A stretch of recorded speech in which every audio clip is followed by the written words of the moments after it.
धर्मं धर्मेश्वरा विदुः यदीयप्रत्यनीकानि भवन्ति भवपद्धति श्रद्धाना परमार्थानां माप्तागं तपोवृतां त्रिमूलापोळमष्टाङ्गं सम्यक् दर्शनमस्मयम् आप्तेनो छिन्नदोषेण सर्वज्ञेनागमेशिना भवितव्यं नियोगेन नान्यथा ह्याप्तता भवेत् क्षुत्पिपासा जरातङ्क जन्मान्तकभयस्मया नरागद्वेषमोहाश्च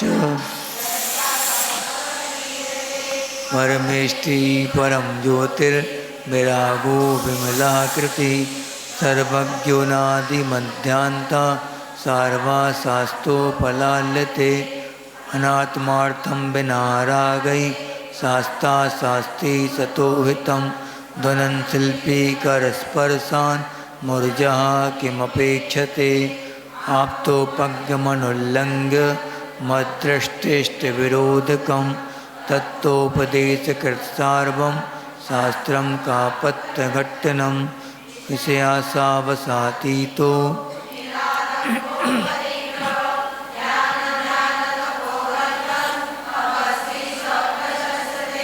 इदमेव दशमेव तत्त्वं नान्यन्न चान्यथा इत्यकम्पाय शाम्भोवत् सन्मार्गे संशयारुचि शेषान्ते दुःखैरन्तरितोदये मापबीजे सुखे नास्ता श्रद्धा नाकाङ्क्षणा स्मृता। बस स्वभाव तो जी रह गई अभी। स्वभाव तो सुचौकाय रत्नत्रय पवित्रते निर्जिगुप्सा गुणप्रीतिर्मता निर्जी। शासन नायक श्री महावीर भगवान की, आचार्य गुरुदेव श्री समंतभद्र देव की, आचार्य गुरुदेव श्री विद्यासागर जी महामुनि राज की, आचार्य श्री समय सागर जी महामुनि राज की, मुनिवर श्री अजित सागर जी महामुनि राज की जय।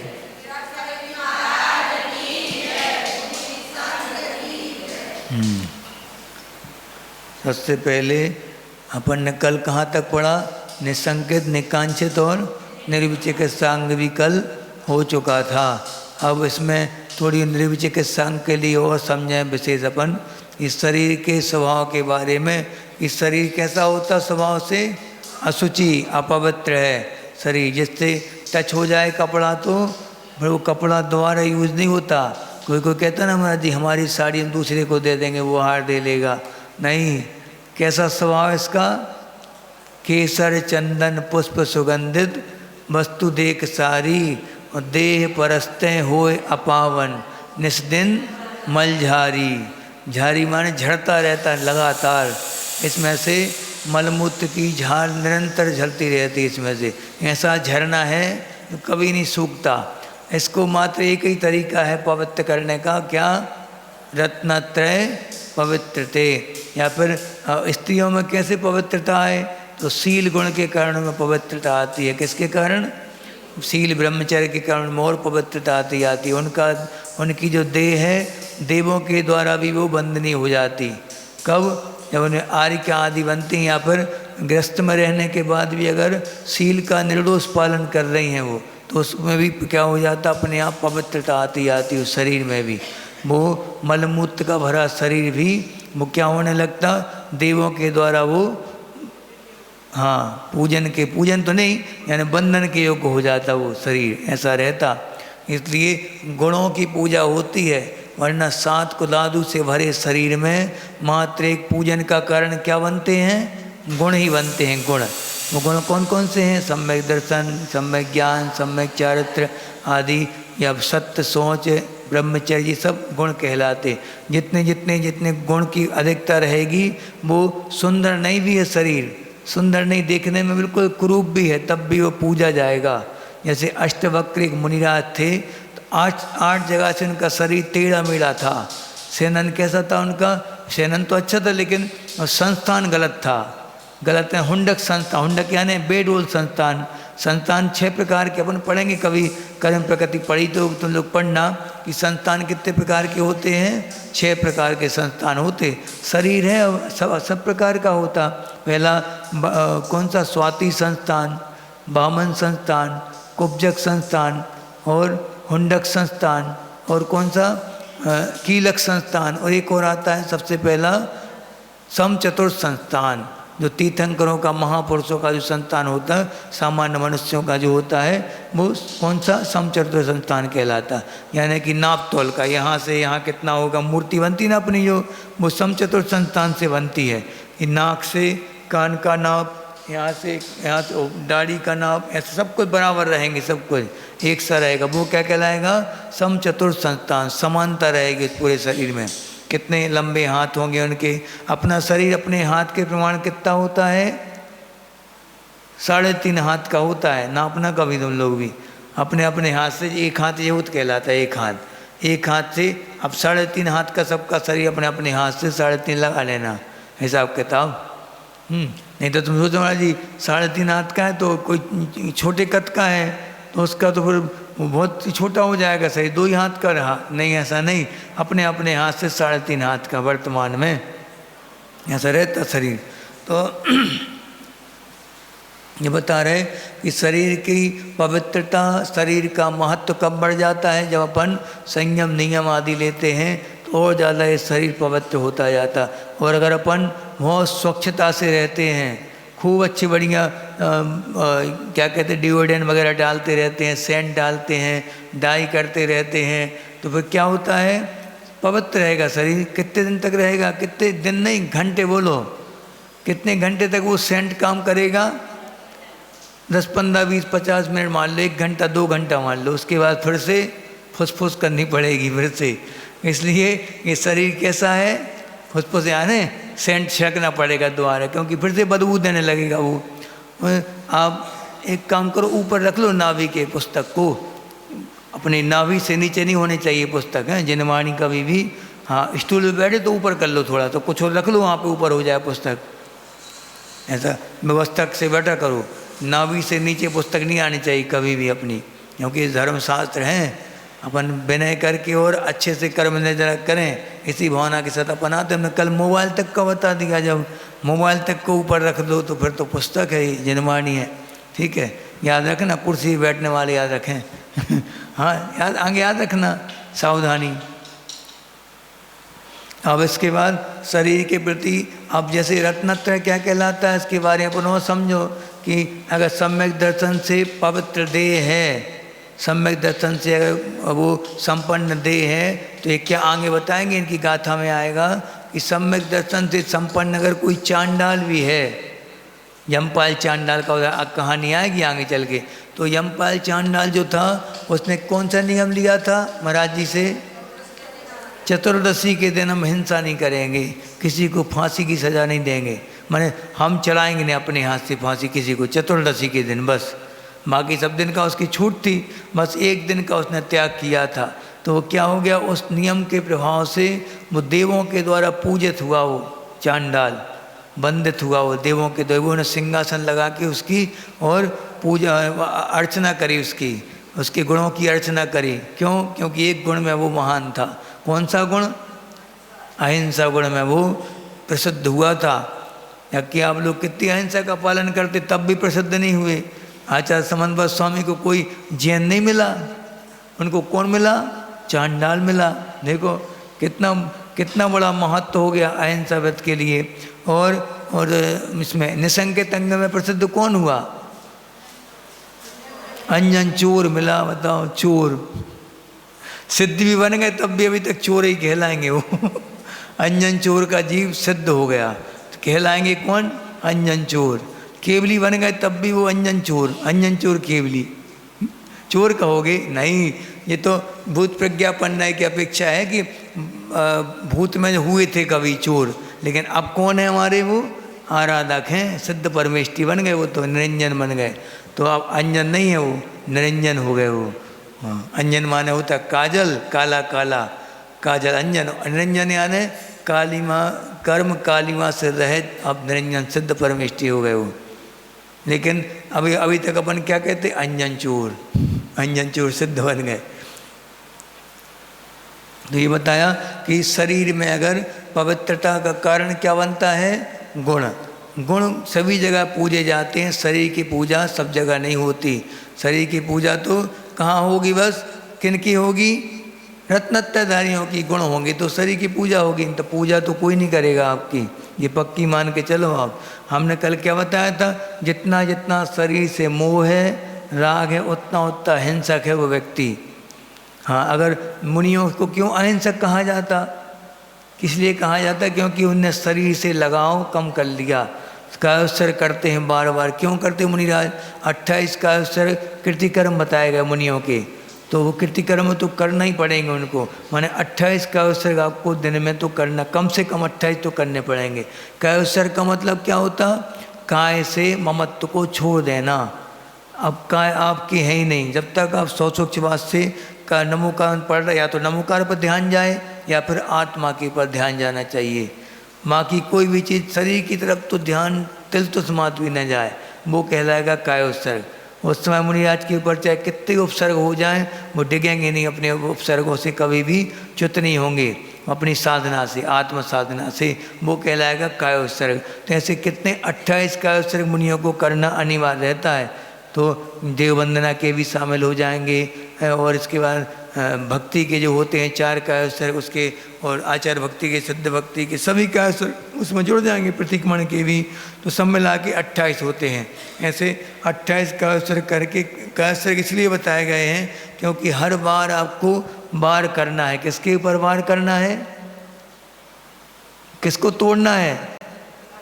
राग को। किसके प्रति राग है? शरीर के प्रति। सबसे ज़्यादा क्या बताया था कल कि अगर जीव को सबसे ज़्यादा राग अगर होता है तो किससे होता है? अपने शरीर से। तो उस राग को बार बार बार बार बार वो हथौड़ों से वो तोड़ते हैं। हथौड़े माने कितने? 28 हथौड़े तो कम से कम मारने ही पड़ेंगे। फिर आपकी मर्जी, जितना करना दिन भर करना, दिन भर करो, स्वतंत्र हैं आप। अपने लाइसेंस तो है, जितनी चाहे खरीदी करते रहो दिन रात। हाँ, अपने हाथ में। आचार्य बोलते थे कि जरूरी थोड़ी है कि सामायिक के समय में सामायिक करें, बस 2.5 घंटे की सामायिक करो, तीनों टाइम की करो, कौन ने मना किया? दिन भर करो। भक्ति 6 आवश्यक हैं, हम लोगों के लिए 6 आवश्यक बता दिए। वो जानते थे आचार्य कि ये पंचम काल के मुनि हैं, इनका मन नहीं लगेगा ज़्यादा देर तक, ध्यान में मन थोड़ी लगेगा।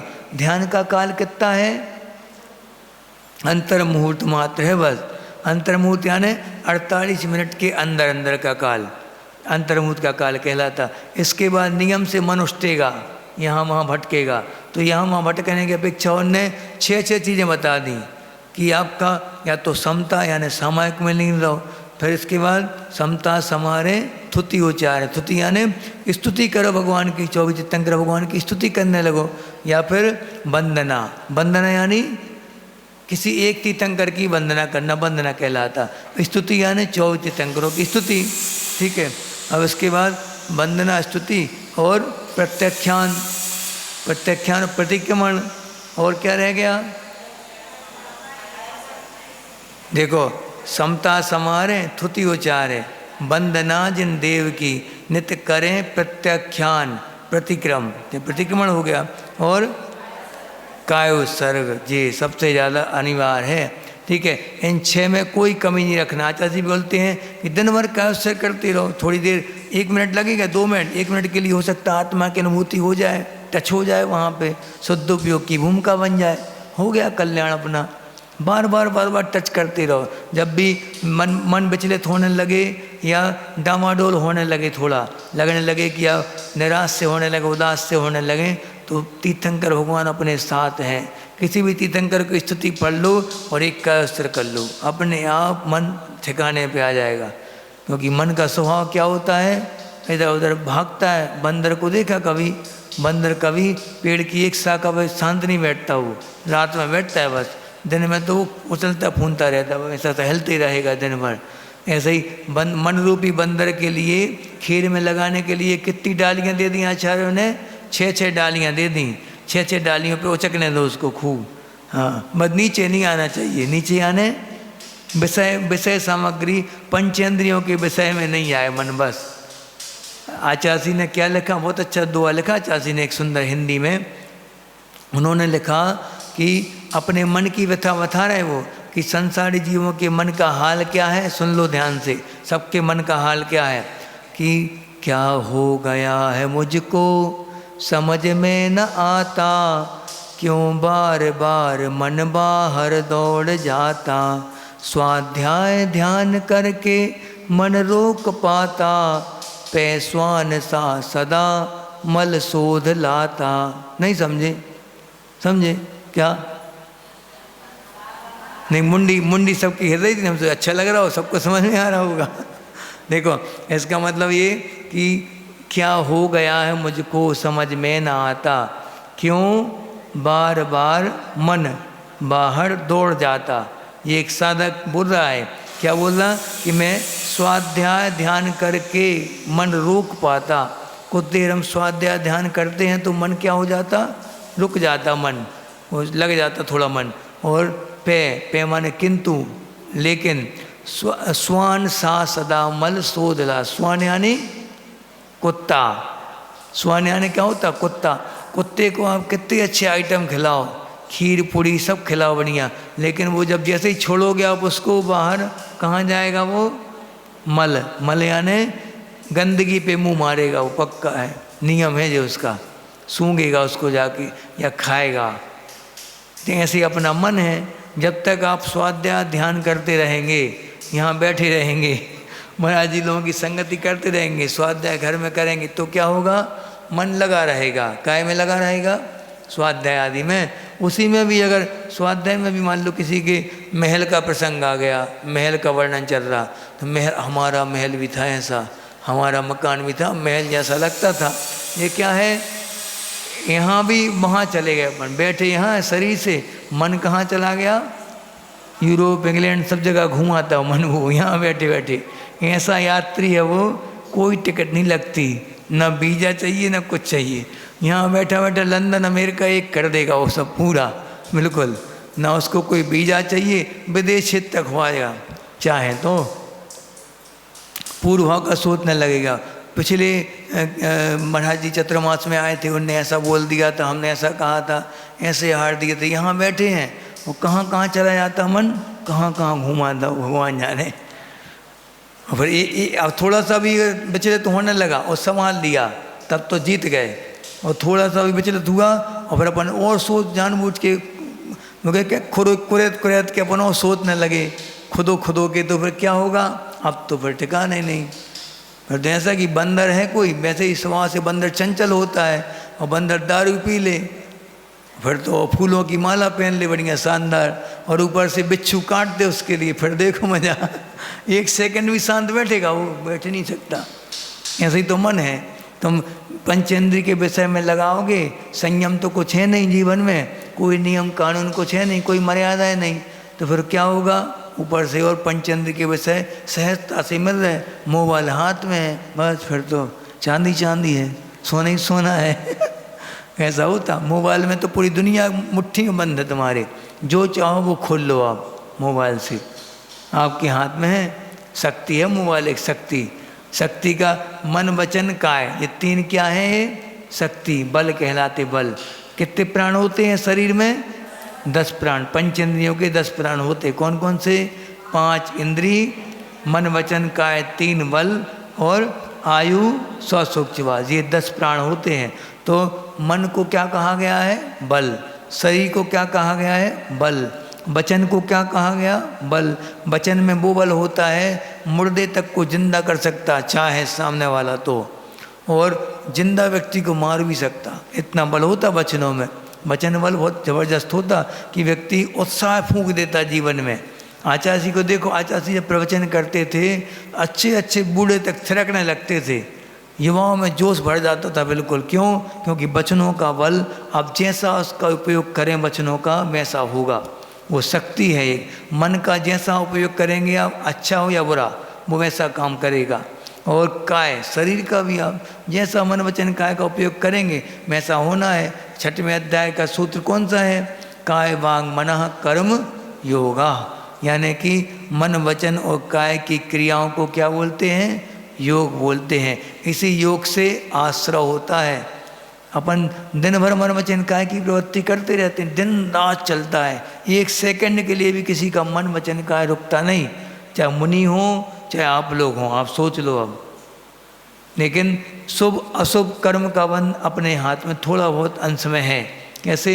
जैसे अभी आप यहाँ पे बैठे हैं, मन वचन काय की अगर प्रवृत्ति शुभ है तो क्या हो रहा होगा? पाप का भी आश्रय हो रहा होगा, पुण्य का भी हो रहा है। ऐसा नहीं कि पाप आता ही नहीं होगा, बिल्कुल हम तो छोड़े हैं पाप, महाराज जी घर भी छोड़ा है, ऐसा नहीं। पुण्य पाप दोनों का आश्रय एक साथ प्रति समय चलता है। लेकिन शुभ क्रियाएं कर रहा है मन वचन काय की, तो कौन सा बंध ज़्यादा होगा? पुण्य का बंध गाढ़ा वाला होगा, और पाप का बिल्कुल हल्का, हेयरलाइन फ्रैक्चर, बिल्कुल बाल के समान पतला। और पुण्य कैसा बनेगा? रस्से के समान गाढ़ा, ऐसा रहता। और अगर पाप की क्रिया कर रहे हो, खड़े रहो खड़े रहो, पाप की क्रिया हो रही होंगी घर में, अगर वहाँ से अगर सुनो सुनो पाप की क्रिया घर में अगर हो रही होंगी तो वहाँ क्या हो रहा होगा? पुण्य कैसा बनेगा? बिल्कुल माइनर, बिल्कुल पतला वाला पुण्य, ऐसे ही घटिया क्वालिटी का, सबसे घटिया, थर्ड क्लास का। और पाप फर्स्ट क्लास का। और आप सोच लो कौन सी क्रिया करना। इतनी सी बात अपन समझ नहीं पाते संसार में, और रस्ते पसते रहते दिन रात। कोई भी चीज़ देखते हैं सबसे पहले क्या भाव आते? अच्छा है, कितना अच्छा लग रहा है, कितना, अरे बेकार है, अलग कर दो इसको। ये क्या है? राग उदेश। बात नहीं, बात नहीं, हाँ, राग उदेश जहाँ होने लगा वहीं से फिर संसार का मीटर चालू। अब आप राग देश कहाँ कर रहे हैं? अगर मान लो धार्मिक क्षेत्र में कर रहे हैं राग, तो वो तो फिर भी ठीक है, बताया था ना, गुरुओं से राग करोगे तो फिर संसार से पार हो सकते अपन। और अगर संसारियों से राग करोगे, परिवार से, मित्र से, बंधुओं से, बहुओं से, मोड़ों से, नाती नतनों से, तो क्या होगा? संसार बढ़ेगा। आपके हाथ में इतने अपन बात समझ नहीं पाते और फंसते जाते हर बार। महाराज जी क्या करें, अब ऐसे अनादिकाल के संस्कार हैं, इतनी जल्दी नहीं आएंगे। आप जैसे कई चले गए समझाने वाले, कई चले गए, बैठ जा बैठ। हाँ, आप जैसे महाराज जी ऐसे कई आए और कई चले गए। ऐसे कई यूट्यूब पे एक खोलो, एक मान लो लोभ के बारे में खोला, जैसे 50 प्रवचन निकल जाएंगे तुम्हें लोभ के बारे में समझाने वालों के। कई सुनते कि महाराज जी आपके तो, आपसे तो कुछ बनते ही नहीं हैं। ऐसे तो एक से एक धुरंधर हमारे सामने आए, प्रवचन सुने और स्विच ऑफ किया, बस काम में लग गए। ऐसा जीवन अपन को जीना है क्या? थोड़ी बहुत, तो हम ये नहीं बोल रहे कि तुम पूरी आर्य का बन जाओ, ये नहीं, कम थोड़ा बहुत परिवर्तन तो क्रियाओं में आना चाहिए। स्वाध्याय करते, स्वाध्याय का फल वो कहलाता है, उसमें लिखा सर्वार्थ सिद्धि में, ज्ञानस्य किम फलम, ज्ञान का फल क्या है? तो आचार्य कहते हैं उपेक्षा। उपेक्षा यानी कि अगर आप पाप कर रहे हो, वो पड़ा हुआ चीज, पड़ी हुई चीज़ याद आ जाए, तो वह कैसे, मान लो आप बाज़ार में गए, बाज़ार में जाके आप मोल भाव करने लगे, आपको मालूम है कि इतने की चीज़ पूरे मार्केट में मिल रही, तब भी आप मोल भाव कर रहे हो, उससे बिल्कुल खींच रहे हैं बार बार की 2 रुपये कम कर लो, 1 रुपये कम कर लो, एक और एक्स्ट्रा आम धर लो उसमें। तो ये क्या है? आप जबरदस्ती, माने अनावश्यक रूप से आप बहसबाजी कर रहे हैं, अपने वचनों का बल व्यय कर रहे हैं, और सामने वाले को आप चोखें डाल रहे हैं, बिल्कुल क्या कहते, निचोड़े डाल रहे हैं उसके लिए। ये क्या कहलाती? हिंसा है ये भी। कभी बाजार में मुनि श्री क्षमा सागर जी की जीवनी पढ़ी थी हमने, जीवन चरित्र। उनका नियम था कि कभी भी हम किसी व्यक्ति से मोल भाव नहीं करेंगे, ठेला वाले से कभी भी मोल भाव नहीं करेंगे। वो बेचारा धूप में अपना खून पानी के जैसा बहा रहा है, और दिन रात एक कर रहा बेचारा, मेहनत मजदूरी करके कुछ पैसे कमा रहा, हम उसी में मोल भाव करने लगे। तो वो मोल भाव का नियम था उनका। तो क्या करते थे वो, कई बार 2-3-4 रुपये ज़्यादा दे दिए उनको दुकानदार ने। तो महाराज जी ने क्या किया फिर, ब्रह्मचारी बीरन जी नाम था उनका, बीरन शास्त्री। तो वो क्या करते थे कि वो ऐसे ही ले आते थे चुपचाप, एक भी मोल भाव नहीं, और पैसे दिए, आ गए वापस। दीदी वहाँ बैठ गई आज, हाँ, तो पैसे दिए और वापस आ गए वो, ठीक है, ऐसा करते थे वो। तो उनने क्या किया फिर, महाराज जी ने कभी मोल भाव नहीं किया। दुकानदार समझ गया ये व्यक्ति साधारण व्यक्ति नहीं है कोई, इसको तो हम बिल्कुल पड़ते में देंगे, जितना हमें पड़ेगा उतने में देंगे हम। तो उनके लिए अलग से देता था वो। एक बार उनके दोस्त और वो दोनों पहुंच गए दुकान पे। अब जैसे ही पहुंचे तो क्या हुआ कि दुकानदार ने पूछा दोस्त ने, भैया कितने रुपए किलो हैं? तो उन्होंने कहा कि 12 रुपये किलो केले। तो इनने पूछा, उन्होंने कहा आपके लिए 10 रुपये किलो। अरे दुकान वो कहता है दोस्त, उनका क्यों दिए 10 के, हमें क्यों नहीं दिए? कि ये भैया अलग टाइप के हैं, ये कभी मोल भाव नहीं करते, कभी भी ये नहीं बोलते कि हम एक केला एक्स्ट्रा डाल दो हमारी पन्नी में, ये नहीं बोलते कभी। ये बहुत अलग टाइप के भैया जी हैं। ऐसा कह उनकी छवि पूरे मार्केट में ये बन गई थी। आप सोचो कैसी ऐसे प्रत्येक अजैनों में कितना बड़ा प्रभाव पड़ता होगा इस चीज़ का। आप अगर जी बोलते हैं कि हमें 2 केला ज़्यादा देने पड़ेंगे, तो क्या वो क्या सोचता होगा कि जी जैन लोग क्या होते हैं, लुटेरे होते हैं। हाँ, ऐसा कभी करना नहीं। ऐसे में छवि सुधरती अपनी समाज की। छोटी छोटी सी क्रियाओं का प्रभाव उनके ऊपर पड़ता है, नहीं पड़ता? बताओ, अगर जैसे क्षमा सही से किसी ने बोला महाराज जी आप इतने 10 मिनट प्रवचन एक्स्ट्रा कर दिया करूँ, तो महाराज जी ने क्या बोला कि हम आपको 10 मिनट लेट छोड़ेंगे, आप 10 मिनट लेट घर जाएंगे, खाना खाएंगे 10 मिनट लेट, और फिर आप 10 मिनट लेट ऑफिस जाएंगे। बॉस पूछेगा लेट क्यों आए, तो क्या बोलोगे? महाराज जी ने 10 मिनट एक्स्ट्रा पढ़ा दिया है। तो कितनी प्रभावना होगी जैन धर्म की, बताओ।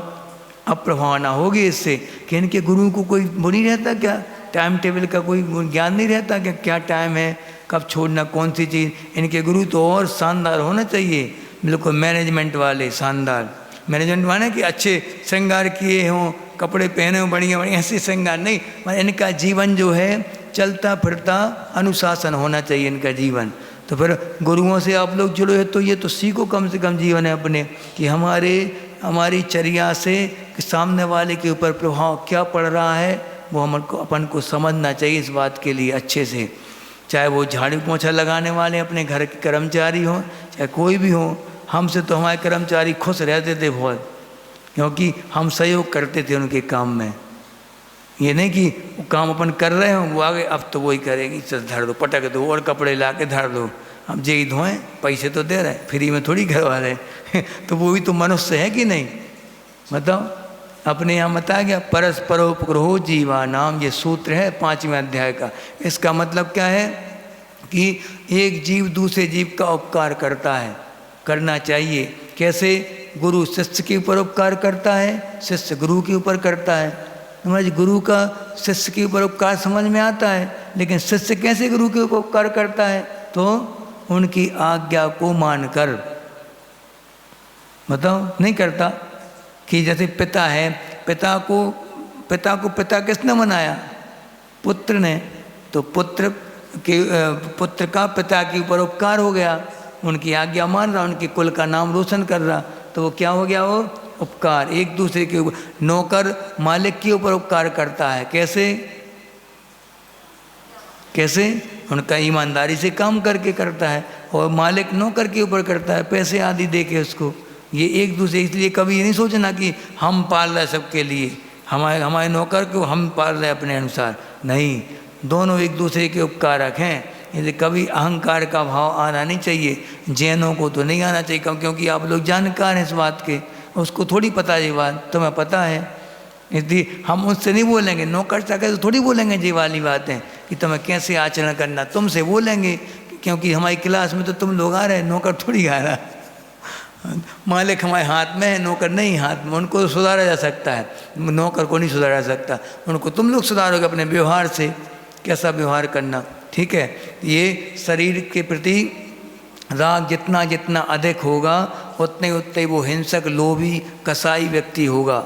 हमने कल उदाहरण बताया था ना मच्छर वाला, कि मच्छर बैठ जाए मान लो शरीर पे, तो आपकी प्रक्रिया जो है, आपको जो रिएक्शन जो है, प्रतिक्रिया कितनी खतरनाक होती है, उससे समझ में आ जाता है कि आपका शरीर से कितना राग है।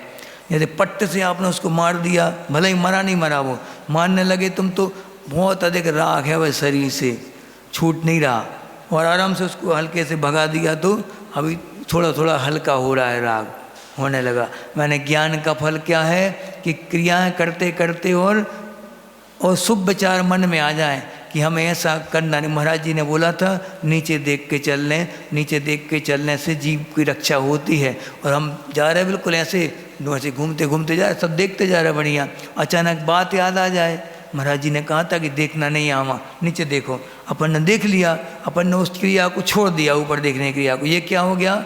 उपेक्षा हो गई। पाप की उपेक्षा करना ज्ञान का फल है। आपको ज्ञान तो प्राप्त कर रहे हो, फल चाहिए कि नहीं? ज्ञान का फल माने पापों से दूर हम होते जाएं जितने अंशों में, उतना उतना अपन ने ज्ञान को प्राप्त किया। और शरीर से ममत्व को कम करते जाना, कम करते करते एक अवस्था ऐसी आएगी कि आप शरीर से बिल्कुल राग द्वेष कम कर देंगे और आदि के व्रत आप ले लेंगे। अगर शरीर से ममत्व के अब बार बार वज्रपात करेंगे, उसके ऊपर चोट मारेंगे बार बार संधि स्थल पे, 2 जॉइंट होते हैं, तोड़ना है तो उसके ऊपर बार बार चोट करते जाओ तो क्या होगा? ताला खुल जाएगा। ऐसा ही ये ताला अनादिकाल से बंधा है। किसके साथ? शरीर के साथ। आत्मा का ताला कब खुलेगा? जब हम बार बार अपने राग को कम करेंगे, शरीर से आसन को स्थिर करेंगे। एक आसन से बैठने में बहुत निर्जरा होती कर्मों की, बहुत। वैसे तो बन बैठ जाते, मान लो कोई अच्छी पिक्चर आ रही हो, नाटक बहुत इंटरेस्टिंग हो, कौन सा? एक से एक नाटक आते जिनकी कोई उपमा ही नहीं है, कोई उपमा नहीं जिनकी। कौन सा? निरुपमा। कोई उपमा ही नहीं उस नाटक की, तो अनुपम नाटक है, बिल्कुल अनुपम। हाँ, तो ऐसा नाटक देखते देखते कभी कोई अच्छा सीन आ जाए सास बहू वाला, खतरनाक वाला, तो फिर आसन 1-1 घंटा तक बिल्कुल हिलते नहीं, लगा तो पलक नहीं झपकते, इतनी एकाग्रता आ जाती। क्यों? क्योंकि मन कहाँ लग गया? विषयों में लग गया। और यही मन अगर अपने अब नमोकार मंत्र में लग जाए एक बार बस, फिर तो बारे न्यारे हो जाएंगे। फिर ये समझ के चलना, जिस दिन मान लो तुम शरीर को भूल जाओ, ऐसी सामायिक हो जाए, ऐसी जाप हो जाए, एक भले ही 5 मिनट की जाप हो, वो ऐसी जाप हो जाए कि आप शरीर सुन्न हो जाए, तब भी आपको एहसास ना हो कि क्या हो गया क्या नहीं हो गया, तो समझो कि अब हमारा भाव, कुछ भाव शेष बचे हैं बस। मात पक्का मान के चलना कि हम भव्य हैं। खो जाओ अपने आप में, तब नाटक में नहीं, अनुपमा में नहीं, अपने आप में, या तो आत्मा में या फिर पंच परमेष्टि के गुणों में ऐसा हो जाए तो फिर तो क्या कहना तुम्हारा।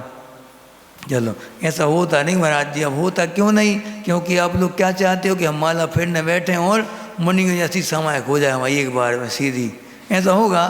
अब महाराज जी लोग जब 5 पापों का आमरण त्याग कर दिया उन्होंने अपने जीवन में, और 28 मूलों को धारण कर लिया, कभी कोई अशुभ क्रिया नहीं करते, मन वचन का है कि बिल्कुल संभाल के रखते अपने आप के लिए, एरिया समिति पूर्वक चलते हैं और एसना समिति पूर्वक खाना खाते हैं, वो भोजन करते हैं अंतराय आदि पाल के, और टाल के नहीं, पाल के। अब कोई के भजन सुनाता है कि मुनिवर ले में प्रासक भोजन अंतराय टाल के नहीं है, वो पाल के है, नहीं तो टाल बाल टाट जाओ खा जाओ, ऐसा नहीं। तो एसना समिति का पालन करते हैं, और इसके बाद उच्चार माने मलमूत्र का विसर्जन करते हैं, तो वो भी बहुत देख दाख के और शोधन की हुई ज़मीन पे करते हैं, ऐसे स्थान पे करते कि जो गुप्त स्थान हो और कोई आना जाना किसी का ना हो, स्त्रियों की पहुंच से बहुत दूर स्थान हो, ऐसे स्थान पे महाराज जी लोग अपने मलमूत्र का विसर्जन करते। थूकते भी हैं तो बहुत पिच्छी लगा के फिर बाद में वो थूक का विसर्जन करते, नाक का मल भी निकालते तो पिच्छी लगा के, हर एक चीज़ क्रिया में सावधानी है। तब भी क्या होता, 3 टाइम की समाज बड़ी मुश्किल से हो पाती। 3 टाइम की समाज में, 1-8 टाइम की समाज में शुद्ध उपयोग की भूमिका बन जाए, आत्मा में लीन हो जाए तो धन धन मानते। और तुम लोग एरिया समिति रात में चलते हैं, चटाई के ऊपर चलते हैं, मतलब चटाई के नीचे कौन कौन जीव दबे होंगे क्या मालूम, कितने सारे झिंगुर दबे होंगे उसके अंदर, मेंढक भी घुस सकते, इतने से मेंढक होते हैं बरसात के दिनों में, इतने गेहूं के बराबर मेंढक हमने खुद देखी अपने आंखों से। क्या करोगे अगर होगा अंदर? पंचेंद्री है वो, संगी पंचेंद्री, छिपकली घुसी रहती, कई बार घुसी रहती छिपकलियाँ। तो फिर ये नहीं कि अपने क्लास में अपनी आंखों से देख के परिवाजन करके फिर बिछाएं चटाई, नहीं, बिछी बिछाई मिलेगी, वो तो 24 घंटे बिछी रहती, उसमें आश्रय लेते रहते, जीव आते रहते। कभी एक आध दिन उखाड़ के देख लेना कितने जीव होंगे अंदर। हाँ होता है, देख लेना, हमारी बात नहीं मानोगे देख लेना एक बार, विश्वास ना हो अकेले में देख लेना हम कहाँ बैठे थे, हमारे अंदर कितने जीव पिचक गए, देख लेना जाके, फिर तिमाला फेल लेना। और क्या, और पंखे में तो होता ही है, कितनी हिंसा होती है। हम कह भी चुके कि ठंडक हो जाएगी तो पंखा बंद कर देना, हमारी ठंडक नहीं हो रही है, ठीक है चालू रहने दो, तो क्या कर सकते अब तुम्हारे ऊपर है, वो आप क्या कर सकते हैं। कितनी जितनी जितनी अहिंसा का पालन आप करते जाओगे, अहिंसा का पालन वही कर सकता है जो अपने शरीर से राग को कम कर पाए, मन के पंचेंद्रियों के विषयों से मन को नियंत्रण कर पाए, वही व्यक्ति अहिंसा का पालन कर सकता। सबके बस का नहीं है, इतनी कठिन है अहिंसा। अब अहिंसा का एक छोटा सा उदाहरण बता दें। महाराज जी लोग शरीर में रहते हैं, उनकी घटना बता रहे हैं आपको कि महाराज जी के पास परिग्रह कितने होते, परिग्रह पिछी कमंडल शास्त्र परिज्ञा नहीं उपकरण कहलाए जी, ठीक है। अब इनमें भी कितनी सावधानी रखना, सुनो ध्यान से, कितनी सावधानी। मान लो महाराज जी यहाँ बैठे छाया में, और वहाँ धूप है, वहाँ कमंडल रखा है उनका, ठीक है। तो महाराज जी क्या करेंगे, यहाँ से पहले उठ के जाएंगे और धूप आने के पहले पूरे शरीर का परिमार्जन पिच्छी से करेंगे, पूरे शरीर का परिमार्जन किया, उसके बाद वहाँ पहुँच गए। अब सीधा पिच्छी को डायरेक्ट कमंडल में लगा दें, ऐसा नहीं। क्या करेंगे, थोड़ी देर रुको आप वहीं पे, रुकने पिच्छी थोड़ी गर्म हो जाए, वहाँ जीवों की उत्पत्ति कैसी हो जाए, गर्म प्रदेश के जीवों की उत्पत्ति हो जाए, उसके बाद गर्म कमंडल में पिच्छी लगाओ। इतनी सावधानी है, बताओ आप। अब आपके कितनी परिज्ञा है, आप लगा लो हिसाब किताब कहाँ की पिच्छी भी नहीं है वो घर में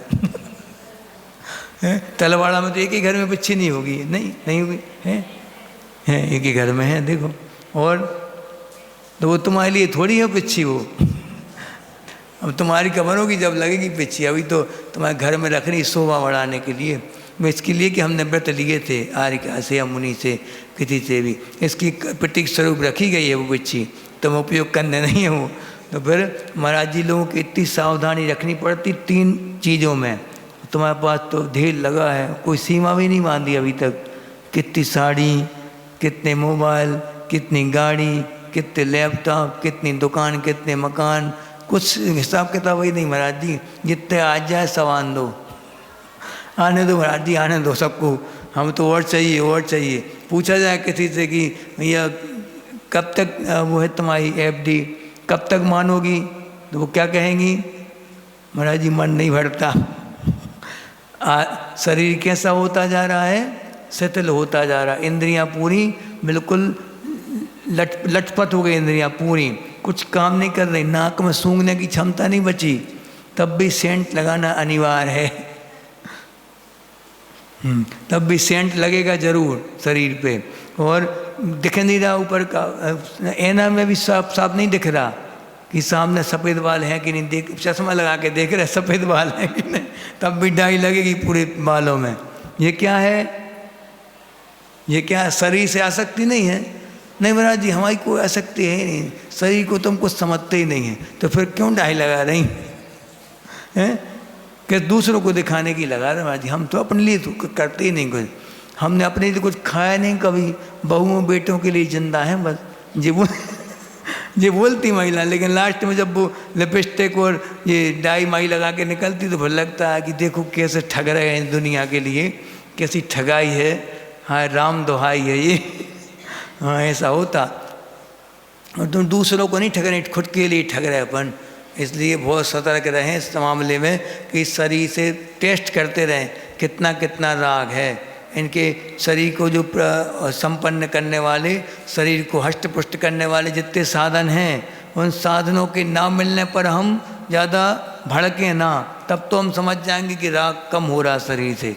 और थोड़ी सी भी कमी आ जाए पंचेंद्रिय के विषयों में तो फिर देखो समझ में आ जाता कितना राग है, शरीर से तड़प जाता वो, सामने वाले के ऊपर टूट पड़ेगा बिल्कुल। मतलब अभी कोई उठ के पंखा बंद कर दे तो घूर घूर के देखेंगी पूरी महिला उसके लिए, जैसे उसने बिल्कुल गर्दन काट दी हो किसी की। ऐसा नहीं, कभी पंचेंद्र के विषय के प्रति लालसा नहीं रखना। बस इतना अपना सिद्धांत बना लो कि अभी पंचेंद्र के विषय भोगने में आ रहे हैं, आएंगे, लेकिन उनके ना मिलने पर हम तड़पे ना, दूसरों को दोषारोपण न करें कि इनके कारण ऐसा हुआ।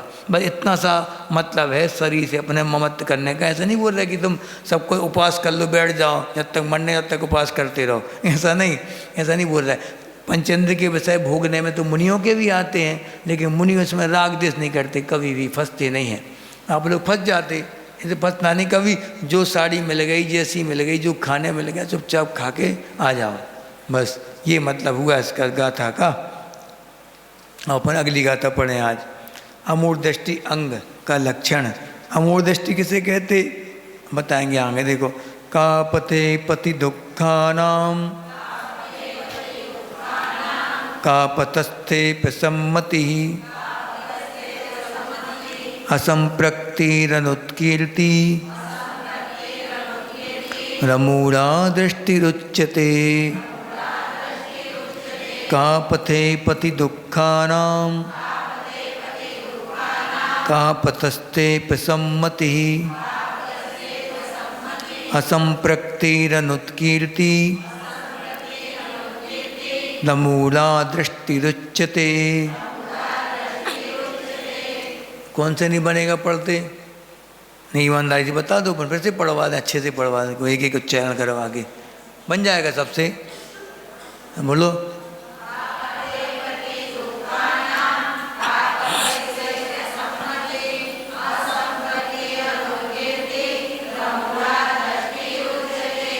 आएगा आएगा, देखो जो का पथे पथी, उसमें किताब में देखते जाओ।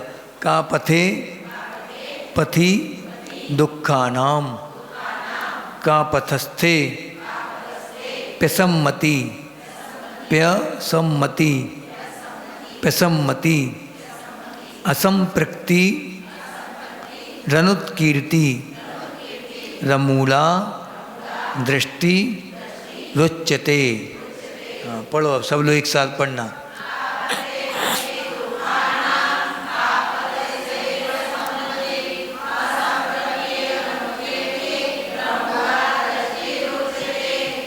बहुत अच्छे। चलो अब दुखा नाम यानी का पथे यानी क्या होता? का पथे मतलब होता है कि मिथ्यात आदि में, पथि यानी कारण, मिथ्या के कारण क्या होता? दुखा नाम, दुखों के।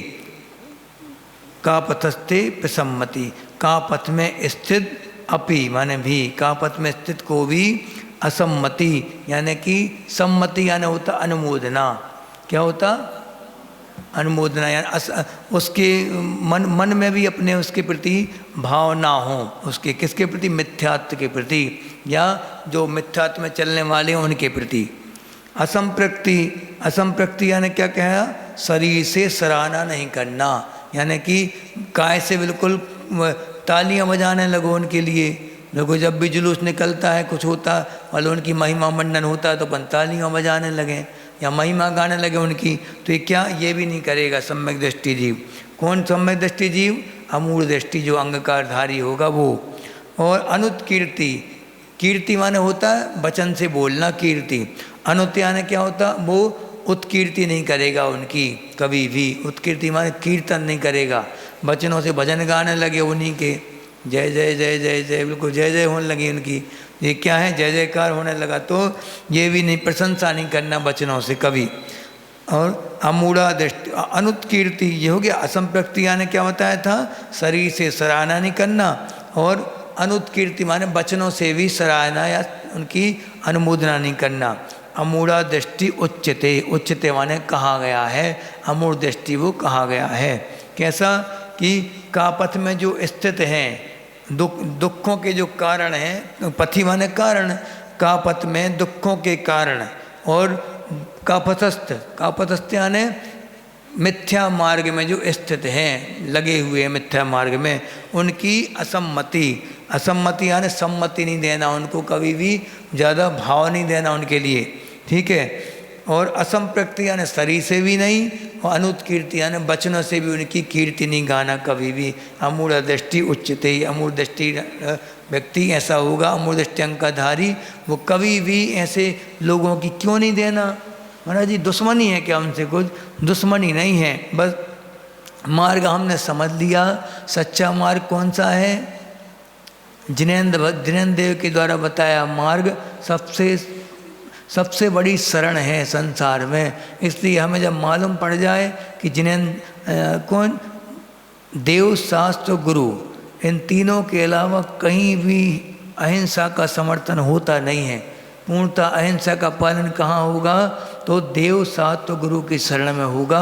अन्य जितने भी देवी देवता हैं, कोई भी हैं, वो सब, हम ये नहीं बोल रहे उनकी निंदा करना, निंदा कभी नहीं करना, किसी भी देव की निंदा कभी नहीं करना, ये नियम बना लो, कभी किसी की निंदा नहीं करेंगे, लेकिन अनुमोदना भी नहीं करना, प्रशंसा भी नहीं करना, ना निंदा ना प्रशंसा, अपन को कोई मतलब नहीं। हम अपने जिनेंद्र भगवान के मार्ग में चल रहे हैं, उसी के गुणगान करेंगे, उसी की कीर्ति गाएंगे, उसी के जो समर्थक हैं उनकी अनुमोदना करेंगे, बाकी से हमें कोई मतलब ही नहीं है। उनके साथ रहना, उनके साथ पूरा व्यवहार करना, ऐसा नहीं कि उनको बिल्कुल हीन भाव से छोड़ दो उनके लिए, ये तो मित्र दृष्टि हैं, इन्हें नहीं, इन्हें छोड़ दो इनके लिए, इनसे बात नहीं करना, बात नहीं, लेकिन भाव क्या होना चाहिए? कभी भी मन भेद ना हो। मतभेद तो होते हैं, उनका अलग मत है, अपना अलग मत है, लेकिन मन में भेद ना हो, ठीक है। हम भेद मतों के समझें पर आपस में कोई मतभेद ना हो, मन भेद ना हो, मन भेद ना हो, मतभेद तो हो सकते, ठीक है। मत यानी जिनेंद्र भगवान का मत या चारवाक मत, बौद्ध मत, ये अलग अलग मत होते हैं, और मन यानी सबका मन एक है, ठीक है, सब मिलेंगे जुलेंगे, सब करेंगे, खाएंगे पिएंगे सब, लेकिन क्या मन में भेद ना आए एक दूसरे के प्रति, क्योंकि रहना सबके बीच में, सबको रहना है। अगर मन में भेद आ गया तो फिर कट्टरता आएगी, इसमें क्या होगा? फिर कट्टरता का परिणाम कितना खतरनाक होता है। ऐसे धर्म ध्वंसी जो थे, जैसे औरंगजेब था, औरंगजेब ने क्या किया?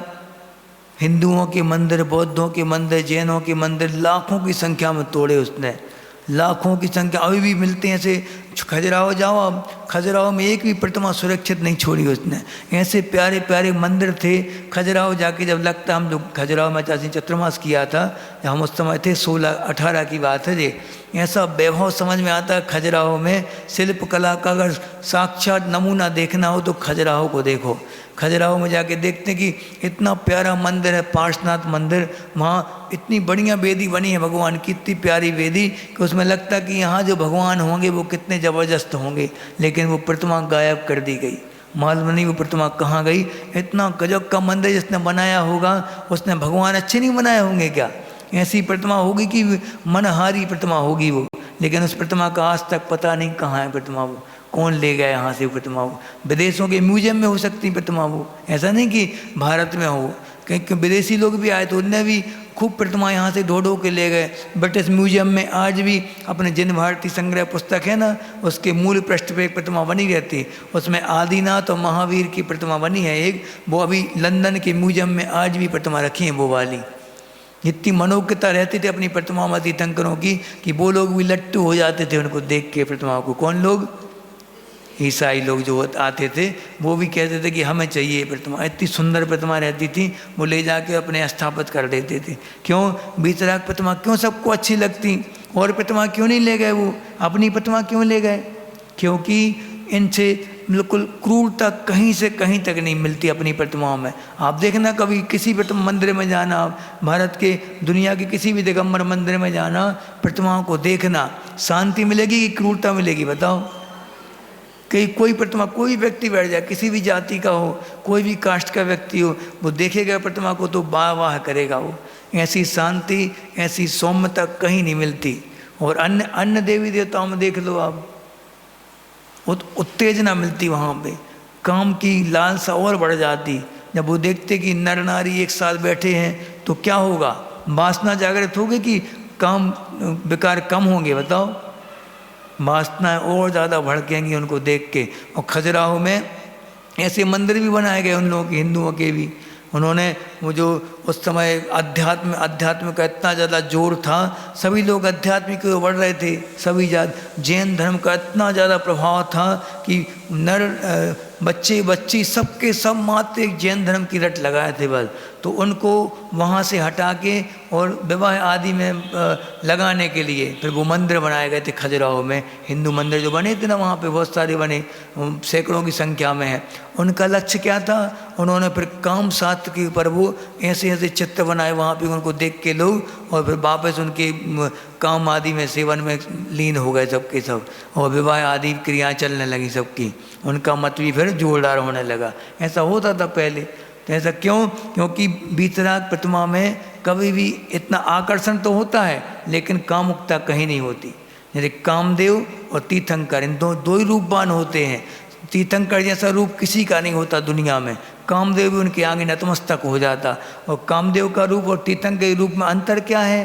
ये अंतर है, कामदेव जो है उसका रूप क्या करता है? वासना पैदा करता है, विकार पैदा करता मन में। लेकिन तीर्थंकर का रूप, बालक भी तीर्थंकर हों या युवा भी तीर्थंकर हों, कपड़े भी पहने, सब कुछ किए, तब भी उनका रूप कैसा होगा? काम पैदा नहीं करेगा। वो क्या करेगा? विकारों को शांत कर देगा, बिल्कुल खींचता है अपनी तरफ। आकर्षण अलग रहता है तीर्थंकरों का आकर्षण। इसलिए शरीर से भी अपन धर्म ध्यान होता है, क्योंकि तीर्थंकरों के अगर अपन उनके रंगों का ध्यान भी कर लें तब भी धर्म ध्यान माना जाएगा। दो कुंदे दुर्सारदार धवला चंद्रा पुंदी, ऐसे मान कछुआ गाथा आती है वो, उसमें क्या लिखा कि दो नीले दो सांवले, दो हरिया दो लाल, 16 कंचन वर्ण है। हाँ, कंचन माने स्वर्ण, 16 कंचन वर्ण है। बे अब जो हमें सुनाई नहीं दे रहा सही, जो भी चलो, माने तीर्थंकरों के बारे में आता कि 2 हरे हैं, 2 नीले हैं और 2 लाल हैं। ऐसे तीर्थंकरों के चिन्ह, उन्हों को याद कर लो तब भी असंख्यात गुणी कर्मों की निर्जरा पक्की है। वो भी धर्म ध्यान के अंतर्गत आएगा। अपन को यहाँ पे क्या बता रहे कि जिनेंद्र भगवान की प्रतिमा माने सच्चे देव, सच्चे शास्त्र और सच्चे गुरु। शास्त्र क्या बताई थी? जिनको पढ़ के मन में कोई विकार ना आए, जिनको पढ़ के हमारी विषय वासना शांत हो जाए, वो सब क्या कहलाएंगे? सच्चे शास्त्र कहलाएंगे। ठीक है। और जिनको पढ़ के हम उत्तेजित हो जाएं और हिंसा आदि कर्म में प्रवृत्त हो जाएं तो वो काय के शास्त्र हैं? वो कुशास्त्र हैं। ठीक है। इन शास्त्रों को पढ़ने से ही बचना चाहिए। और गुरु कौन है? जिनको देख के हमारे मन में प्रसन्नता आ जाए, कसाय समन हो जाए, उनके जैसा बनने को मन कर जाए, वो कहलाएंगे सच्चे गुरु। जो विषय कसायों से और परिग्रह से बिल्कुल रहित होते हैं, वो कहलाएंगे सच्चे गुरु।